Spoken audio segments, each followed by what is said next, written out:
Ujisu ula budor nagabinda jongi ve paive. Nagabinda jonga ba jongpi. Ngidon ka dor hakamatu blay. Hakamatu jisu.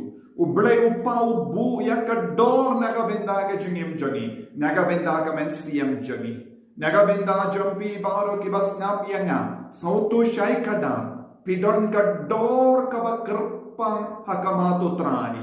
Banamar pidon ka dor ka ba kerpang ka ba ublay ula bu nagabinda jompi. Ublay ula rai ban tidiangi da ka ju kata ka dor.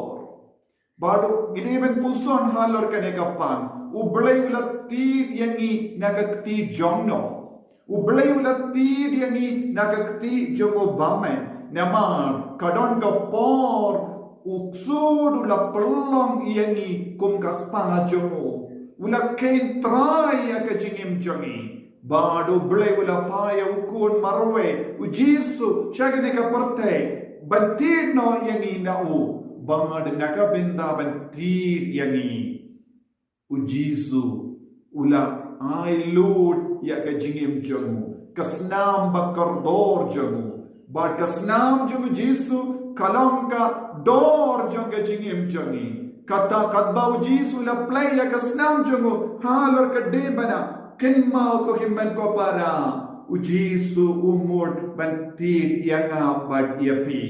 Nilongi jongo Chris namaru jisu ulayam halor ka debana lemba ka jingiyap shisin shi jingim ujisu ulabu dor nagabinda jongi kabamod wadia kita ki buriu bam treben pediang ya ujisu haka jingim jongi wat kita ki buriu ki penne donot persyaya ujisu wat kita ki buriu bam treben kala kabamod kideban soto shaikadar kaneka jingid ublay nagabinda jongi kaneka jingid kabakerpang jongu jisu nagabinda jongi katasin pi pinne donot katpa katasin pi imha ka jinglaw mudlaw kinmaw ko himmen ko para ujisu lati lupa yapi warlada pim menjur warlada pim treban ngek hawuru pideban soto ka jingid ujisu kadang telot halo jompi jingid jonga beneng kala telot halo jompi halor ki inga sen jompi